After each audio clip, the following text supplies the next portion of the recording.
Hello दोस्तों, मैं हूँ सलोनी कुमारी और मैं आपके लिए एक और कहानी लेकर आई हूँ जो कि बहुत ही मजेदार है। मेरे एक चाचा थे। मम्मी पापा की मौत के बाद चाचा मुझे अपने साथ सऊदी अरब ले गए। फिर रात को तो मेरे होश ही उड़ गए क्योंकि मेरे चाचा मेरे साथ। दोस्तों, यह कहानी उस समय की है जब मेरी माँ पापा मुझे छोड़कर चले गए थे। उनकी एक सड़क दुर्घटना में मौत हो गई थी। मेरा कोई भाई या बहन भी नहीं था, इसीलिए मेरे चाचा ने मेरी जिम्मेदारी ले ली थी। अब जब से माँ पापा मुझे छोड़कर चले गए थे, तब से चाचा ही मेरा ख्याल रख रहे थे। मेरे चाचा मुझे सऊदी अरब घुमाने लेकर गए थे। मैं अपने गम में दिन भर दिन प्रतिदिन कमजोर होती जा रही थी। मेरे चाचा को मेरी बहुत चिंता होती थी, इसीलिए वह मुझे यहाँ लेकर आए ताकि मेरा मन कुछ अच्छा हो जाए। वैसे मुझे आने का बिल्कुल भी मन नहीं था, पर चाचा के कहने पर आ गए। लेकिन यहाँ आकर सच में मुझे थोड़ा बेहतर महसूस हो रहा था। इतनी रात के समय भी यहाँ बहुत चहल पहल थी। चाचा मुझे एक मोबाइल भी लेकर दिया था। मैं उसी फोन से तस्वीरें ले रही थी कि तभी चाचा ने कहा कि तुम ये तस्वीरें ले लो, मुझे काम है बस। मैं 5 मिनट में अभी आया। मैंने भी इतना ध्यान नहीं दिया और कहा कि ठीक है जाओ, पर जल्दी आ जाना। मेरी बात सुनकर चाचा वहाँ से चले गए और मैं फोटो लेने में बिजी हो गई। जब बहुत देर हो गई और काफी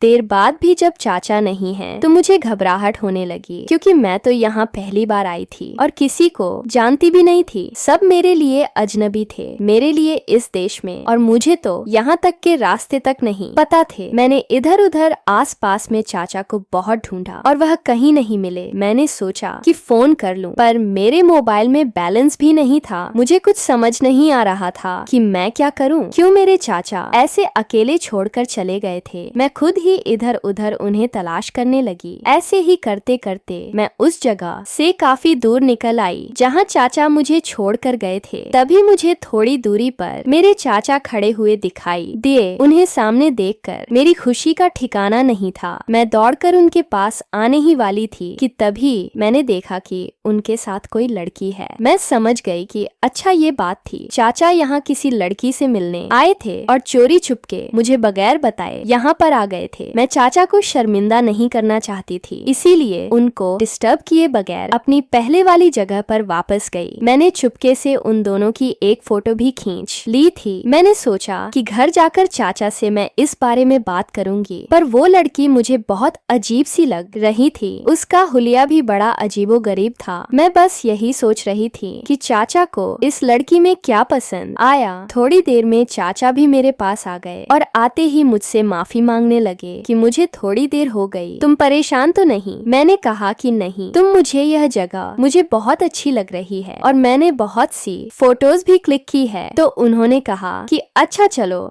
वापस चलते हैं। रास्ते में चाचा मुझसे कहने लगे कि मैं बहुत जल्द ही तुम्हारी चाची लाने की सोच रहा हूँ। तुम भी घर में अकेली होती हो तो तुम्हारा भी मन लग जाएगा। मतलब कि मेरा अंदाजा ठीक था। चाचा थोड़ी देर पहले जिस लड़की से बातें कर रहे थे वह उनकी गर्लफ्रेंड ही थी। अगले दिन चाचा ने मुझसे कहा कि तैयार हो जाओ, तुम्हें तुम्हारे होने वाली चाची से मिलवाने लेकर चलता हूँ। मैंने उन्हें नहीं बताया था कि मैं उस लड़की से पिछली रात ही मिल चुकी हूँ, लेकिन जब चाचा ने मुझे उस लड़की से मिलवाया तो मैं उसे देखकर हक्का बक्का रह गई थी, क्योंकि वह रात वाली लड़की नहीं थी। मैंने सोचा कि शायद मुझे कोई गलतफहमी हुई होगी, लेकिन रात को तो वह दोनों इतने करीब थे कि मुझे तो यही लगा कि दोनों का आपस में कोई चक्कर चल रहा है। लेकिन चाचा ने मेरे सामने एक बिल्कुल ही अलग लड़की लाकर खड़ा कर दिया था। मैं इससे शादी करने वाला हूँ। कहीं मेरे चाचा दोनों लड़कियों को धोखा तो नहीं दे रहे थे। खैर, मैंने कुछ जाहिर नहीं किया और बिल्कुल नॉर्मल रही। रात को जब मैं सोने लगी तो चाचा मेरे कमरे में आए और मेरे सर की मालिश करने लगे। उनकी मालिश से मुझे बहुत सुकून मिलता था और मैं बड़ी ही जल्दी सो जाती थी। वरना तो माँ पापा के मरने के बाद मैं बहुत डिस्टर्ब हो गई थी और मुझे रातों को नींद नहीं आती थी। लेकिन चाचा का ख्याल करने और मालिश करने के वजह से मेरी रात को बहुत सुकून की नींद गुजर जाती थी। मैंने देखा कि उनके हाथ में तेल की एक नई बोतल है। वह मुझे कहने लगे कि तेल खत्म हो गया था, इसीलिए मैं रात में आते हुए तुम्हारे लिए नया तेल लेकर आया हूँ। तुम बस कोशिश किया करो कि तेल तेल खत्म होने से पहले ही मुझे बता दिया करो ताकि मैं तुम्हारा तेल खत्म होने से पहले ही नई बोतल लाकर रख सकूं। मैं तो कभी कभी सोचती थी कि चाचा का सारा ध्यान बस इस तेल की ही तरफ है। उन्होंने मेरे खाने पीने की तरफ कभी ध्यान नहीं दिया था। मैं नाश्ता बहुत कम करती थी और अपने गम की वजह से मुझे भूख भी बहुत कम लगती थी, लेकिन चाचा को इन सब बातों की कोई फिक्र नहीं थी। वह बस रोजाना मेरे सर की मालिश करना अपना फर्ज समझते थे। चाचा शादी में पहले से ही सेटल थे। मेरे पापा ने ही उन्हें काम यहाँ दिलवाया था। वह एक बहुत बड़े बिजनेसमैन थे। मैं अपने बाप की इकलौती औलाद होने के नाते बहुत लाडली थी और मेरे माँ बाप ने मेरी हर ख्वाहिश पूरी की थी। हम लोग अक्सर छुट्टियों में पूरे परिवार के साथ कहीं न कहीं घूमने जाया करते थे। पर सऊदी में पहली बार आई थी। मैंने ग्रेजुएशन किया तो मेरा इरादा था कि मैं यहीं चाचा के पास रह रहकर किसी अच्छे यूनिवर्सिटी में पढ़ाई पूरी करूं। मगर फिर माँ पापा से दूर रहने के ख्याल से मैंने शहजादे को बदल दिया था, क्योंकि मैं अपनी माँ पापा से दूर नहीं रह सकती थी। लेकिन मैं क्या जानती थी कि किस्मत मेरे साथ क्या खेल खेलने वाली है। मेरे माँ पापा एक शादी में दूसरे शहर जा रहे थे और रास्ते में उनकी गाड़ी का बहुत खतरनाक एक्सीडेंट हो गया था। उस एक्सीडेंट ने तो मेरी दुनिया ही उजाड़ दी थी। मेरे माँ बाप के बाद बस मेरे चाचा ही मेरे सगे रिश्तेदार थे, इसीलिए मुझे यहाँ अपने साथ ले आए। माँ बाप के मरने के बाद मैं हर वक्त खोई खोई सी रहती थी। मेरे चाचा से मेरी हालत देखी नहीं जा रही थी। वो मुझसे कहते थे कि इस तरह से सोच सोच कर तुम अपना दिमाग खराब कर लोगी, इसीलिए मैं आपसे रोज तुम्हारे सर में तेल मालिश कर दिया करूँगा। अब रोज होने लगा था। चाचा रोजाना रात को 11 बजे आते और मेरे सर में 5 मिनट तक उस तेल की मालिश करते। मैंने एक दिन चाचा से कहा कि आज मेरा तेल मालिश करने का मन नहीं है, तो वह चौंक गए और कहने लगे कि क्या बात है, तुम कुछ परेशान लग रही हो। अब मैं अपने चाचा को क्या बताती कि मैं क्यों परेशान हूँ। असल में मुझे कुछ अलग अलग सा लग रहा था कि जब से मैंने तेल लगाना शुरू किया था, मेरे जिस्म में कुछ खास किस्म के बदलाव महसूस होने लगे थे। मुझे हर वक्त नशा सा होने लगता था। पहले ऐसा कुछ भी नहीं था और मुझे यही शक है कि शायद यह तेल मुझे सूट नहीं कर रहा है। लेकिन मैं अपने मुंह से चाचा को यह सब कैसे बताती, इसलिए मैंने बहाना बना दिया। लेकिन चाचा ने मेरी एक ना सुनी और जबरदस्ती मेरे सर की मालिश करते हुए कहने लगे कि तुम नहीं जानती हो यह तेल तुम्हारे सर के लिए कितना जरूरी है, इससे तुम्हारी सेहत अच्छी हो जाएगी। और मैं चुप हो गई। चाचा सर की मालिश करके चले गए थे। उनके जाते ही कुछ देर बाद मुझे नींद आ गई। आज ऐसा लग रहा था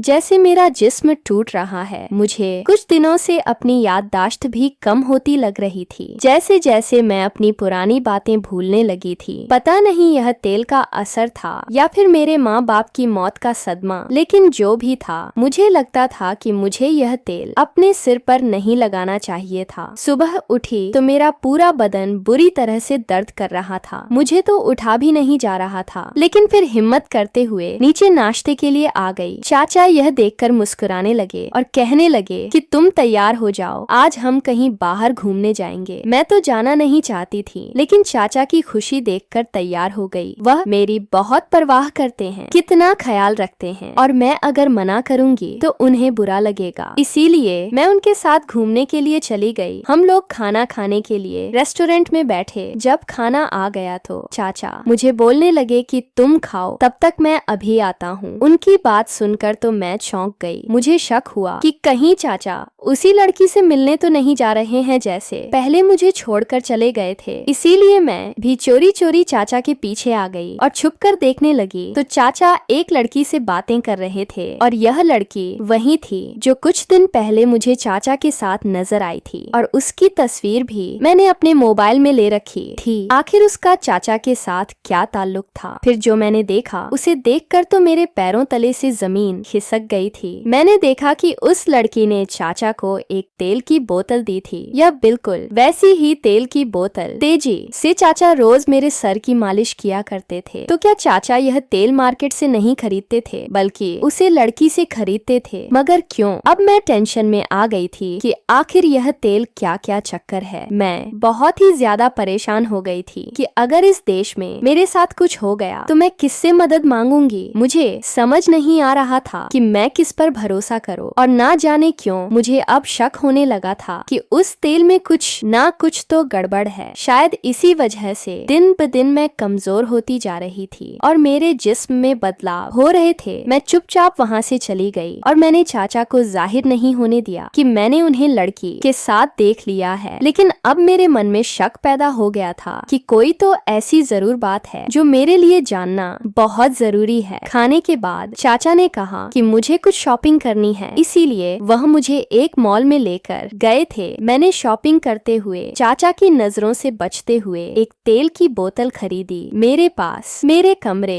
में तेल नहीं होता था, बल्कि वह तो चाचा के कमरे से ही लेकर आते थे। इसीलिए घर आते ही मैंने तेल बदल दिया। जो चाचा लाते थे उसी बोतल को खाली करके मैंने अपना लाया हुआ तेल उसमें भर दिया। मैं नहीं जानती थी कि मैंने ऐसा क्यों किया, लेकिन मेरा दिमाग मुझे खाने को कह रहा था। हमेशा की तरह रात को 11 बजे चाचा मेरे कमरे में तेल लेकर आए। मालिश करने के लिए मुझे हमेशा चाचा की मालिश करते ही नींद आ जाती थी, लेकिन आज कुछ भी ऐसा नहीं हुआ और न ही मेरे शरीर में दर्द हुआ। इस रात में पहली बार इतने दिनों में सुकून से सोई थी। इस बात से साबित हो गया था कि उस तेल में कुछ न कुछ तो ऐसा जरूर था जो मेरे लिए बिल्कुल भी अच्छा नहीं था। मैंने 2-3 दिन उस तेल का इस्तेमाल किया जो मैं मार्केट से लाई थी, और मैंने महसूस किया कि मेरे चाचा जरूर मेरे साथ कोई गेम खेल रहे हैं। मैं उन्हें कई बार उस लड़की से मिलते हुए भी देखा था। एक बार मैं उस लड़की का पीछा करते हुए उसके फ्लैट तक पहुंच गई थी। मैंने उसके पड़ोसी से उसकी तस्वीर दिखाकर पूछा कि आप मुझे इसके बारे में कुछ बता सकते हैं। मैं असल में इस लड़की के बारे में जानना चाहती थी कि वह कैसी लड़की है, क्या करती है। लेकिन जितने लोगों ने भी उस लड़की की तस्वीर देखी थी उन सभी ने यही कहा कि यह लड़की अच्छी नहीं है, उसकी संगत अच्छी नहीं है और यह कई बार जेल में रहकर भी आ चुकी है। ऑन में तो यह भी बोला कि लड़की गैर कानूनी नशे का इस्तेमाल भी करती है। यह सुनकर तो मैं घबरा गई। इतनी गलत का लड़की चाचा के साथ क्या संबंध हो सकता है इसके साथ? आखिर उसने मेरे लिए तेल चाचा को दिया था तो उस लड़की का तो मुझसे कोई लेना देना ही नहीं है। मैं तो उसे जानती तक नहीं कि वह मुझे नुकसान पहुंचाने की कोशिश करें। इसका मतलब तो यही हुआ कि जरूर चाचा ही उसे कहकर तेल मंगवाते होंगे। मैंने फैसला कर लिया था कि अब इस तेल का राज मैं मालूम करके ही रहूंगी। इसीलिए घर आकर मैंने वह तेल एक छोटी सी शीशी में डालकर पास के लैब में टेस्ट करने के लिए दे दिया। मैं जानना चाहती थी कि उस तेल में ऐसा क्या है, ऐसा क्या खास बात है जो मेरे लिए नुकसानदेह साबित हो रहा था। इस दौरान मैंने चाचा से अपना रवैया बिल्कुल ठीक रखा और उन्हें किसी भी तरह का शक नहीं होने दिया। पर असलियत तो मेरे दिल में अपने चाचा के खिलाफ शक पैदा हो चुका था। माँ पापा की मौत के बाद इस तरह वह मुझे यहाँ से लेकर आए थे और फिर हद से ज्यादा अच्छे बनकर मेरा ख्याल रखना, और सबसे अजीब बात तो वह तेल मेरे बालों में लगाना। सब कुछ मुझे शक पैदा कर रहा था कि मैंने अगले दिन लैब से जाकर रिपोर्ट ली और जो कुछ वीरों ने मुझे बताया उसे सुनकर तो जैसे मेरे ऊपर आसमान टूट पड़ा था। मेरा शक सही साबित हुआ था। वह तेल ही बहुत खतरनाक था। उसमें एक खास केमिकल था जो दिमाग को कमजोर करता था। अगर इस तेल को 3-4 महीने इस्तेमाल किया जाता तो इससे कैंसर होने का खतरा रहता था। यह बहुत ही जानलेवा साबित होता। तो क्या इसके पीछे मेरे चाचा ही थे जो मुझे जान से मारना चाहते थे? लेकिन क्यों? वह तो मुझसे बहुत प्यार करते थे, बिल्कुल अपनी बेटी की तरह।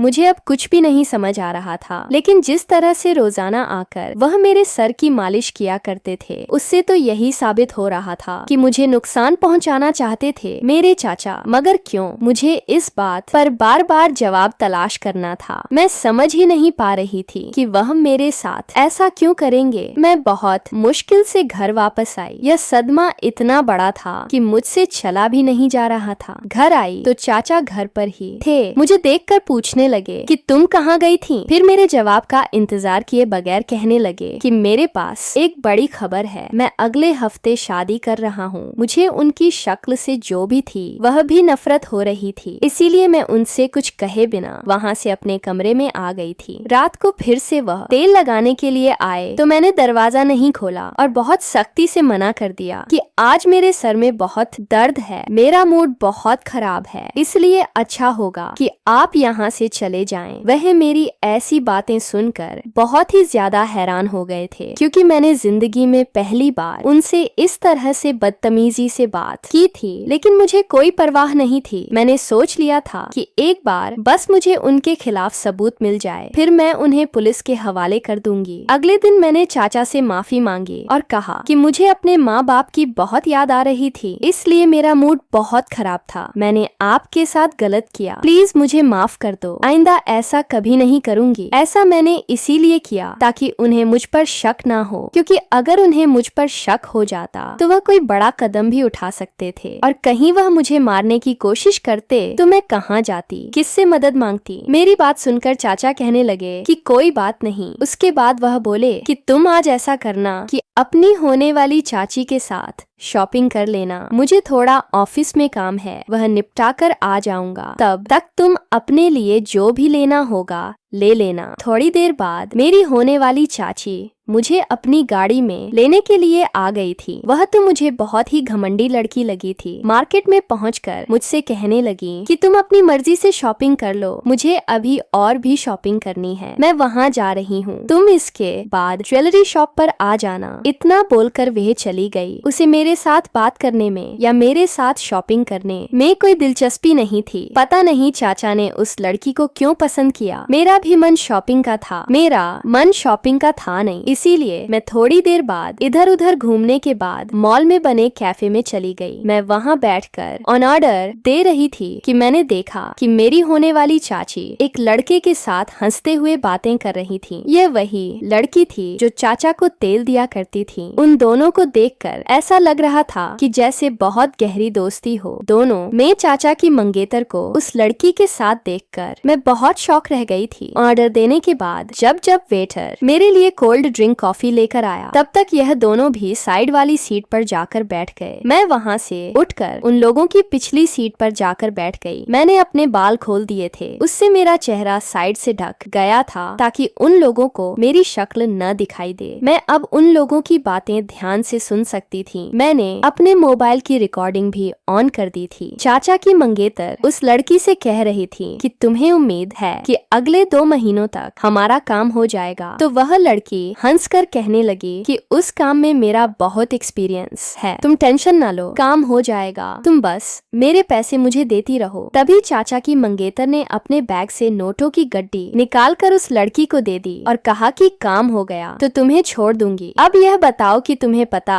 है ना कि उस लड़की के बाद किसको रास्ते से हटाना है। तो वह लड़की बोली, हाँ याद है, तुम परेशान ना हो, सब अच्छे से हो जाएगा। उन दोनों की बातें मैं समझ नहीं पा रही थी कि वह लोग किसके बारे में बातें कर रही थी। उनकी बातों से तो यही लग रहा था कि वह दोनों किसी गलत काम की प्लानिंग कर रही थी। कुछ देर बाद वह लड़की उठकर जाने लगी तो चाचा की मंगेतर कहने लगी, अरे तुम यह तो लेना भूल ही गई। चाचा की मंगेतर ने तेल की शीशी अपने बैग से निकाली और उस लड़के को दे दी। वो लड़की हंसते हुए उसे लेकर वहाँ से चली गई। यह देखकर तो मैं एकदम से चौंक गई थी, क्योंकि ये वही तेल की शीशी थी जिसमें चाचा मेरे सर से मालिश करते थे। मुझे अब सब कुछ समझ में आने लगा था। उनकी अजीब बातें अब जाकर मुझे समझ आ गई थी। यह सब सुनने के बाद मैं तुरंत घर आ गई और चाचा को फोन करके घर बुला लिया। जब चाचा तो मैंने कहा कि अपने मंगेतर को यहाँ पर बुलाइए, मुझे जरूरी बात करनी है उससे और उसे आपसे भी। ये सब सुनकर चाचा थोड़े हैरान हुए थे, लेकिन उन्होंने वैसा ही किया जैसा मैंने कहा था, क्योंकि वह मेरा चेहरा देखकर समझ गए थे कि कोई सीरियस बात है। जब वह आ गई तो मैंने उनकी मंगेतर को देखते हुए चाचा से पूछा कि आपको इस तेल की मालिश मेरे सर में करने का सुझाव किसने दिया था। चाचा ने अपने मंगेतर की तरफ इशारा करके कहने लगे कि मैंने जब से इसे बताया कि तुम हर वक्त अपने माँ बाप को याद करके परेशान रहती हो, तो इसने मुझे सुझाव दिया था कि एक खास किस्म का तेल आता है जिसे लगाने से धीरे धीरे पुरानी यादें दिमाग से मिट जाती हैं। मैंने इस तेल का कारोबार करने वाली लड़की से तेल खरीदना शुरू कर दिया और तुम्हारे सिर में मालिश करना शुरू कर दी, क्योंकि मैं नहीं चाहता था कि तुम परेशान रह रह कर अपनी तबीयत खराब कर लो। मैंने कहा, चाचा अब आप मुझे यह बताएं कि आप जिस लड़की से तेल खरीदते थे, क्या वह आपके मंगेतर की दोस्त है? चाचा हैरानी से कहने लगे कि नहीं, उसने तो मुझे बस तेल का सुझाव दिया था और किस्मत से एक बार मेरी मुलाकात इस लड़की से खुद ही हो गई तो मैं उसे तुम्हारे लिए तेल खरीद लेता था। पर मेरी मंगेतर का तो उससे कोई ताल्लुकात नहीं है, न ही वह एक दूसरे को जानते थे। मैं कहाँ से लाता हूँ यह भी किसी को नहीं पता है, पर तुम अचानक से उस तेल के बारे में इतना क्यों पूछ रही हो? क्या हुआ? मैंने कहा, चाचा बस एक आखिरी सवाल का जवाब दे दो, फिर मैं आपको सब कुछ बता दूंगी। इसके बाद मैंने पूछा कि मेरे माँ बाप की दौलत उनके मरने के बाद किसके नाम पर है? तो चाचा कहने लगे कि जाहिर सी बात है, तुम्हारे माँ बाप की दौलत तो तुम्हारे ही नाम पर जाएगी, क्योंकि तुम उसकी संतान हो और अगर तुम्हें कुछ हो जाए तो तुम्हारे बाद वो मुझे मिल जाएगी, ऐसा वसीयत में लिखा गया है। मैंने उनसे कहा कि और यह बात आपने अपनी मंगेतर को भी बताई होगी, तभी तो उसने मुझे जान से मारने की कोशिश की ताकि मैं मर जाऊं तो सारी दौलत आपको मिल जाए और उसके बाद आपसे भी इसी प्रकार नुकसान पहुंचाकर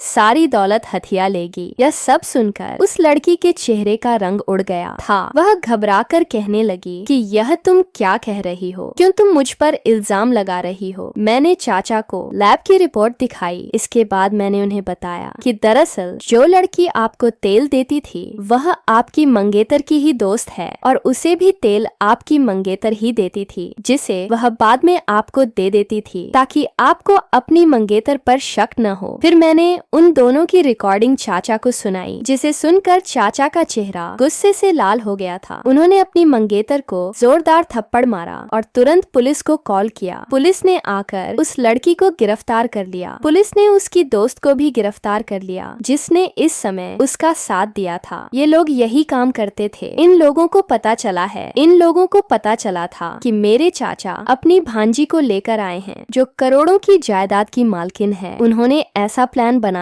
था। पहले मेरे चाचा को प्यार के जाल में फंसाया, फिर जब तेल से मैं मर जाती तो मेरे मरने के बाद वह सारी प्रॉपर्टी मेरे चाचा के नाम हो जाती और फिर वह इसी तरह से मेरे चाचा को भी धीरे धीरे करके मार देते और कानूनन सारी जायदाद मेरे चाचा की पत्नी के नाम हो जाती, क्योंकि वह मेरी करीबी रिश्तेदार होती है। जब इंसान कोई साजिश करता है तो यह भूल जाता है कि सबसे बेहतर चाल चलने वाला तो ऊपर वाला है, भगवान है। उसकी मर्जी के बिना तो कोई पत्ता तक नहीं मिल सकता, फिर किसी को मारना तो बहुत दूर की बात है। इस सब के बाद मैंने अपने चाचा से माफी मांगी कि मैंने उनके बारे में बहुत गलत सोचा था। यह तो शुक्र है कि वक्त पर मुझे हकीकत का पता चल गया, वरना मैं दुनिया में मौजूद अपने आखिरी रिश्ते को भी खो देती। आंखें भी और ऐसी कहानी के लिए हमारे चैनल को सब्सक्राइब करें। वीडियो पसंद आए तो वीडियो को लाइक करें और शेयर करें। मिलते हैं एक और नई वीडियो में, तब तक के लिए धन्यवाद।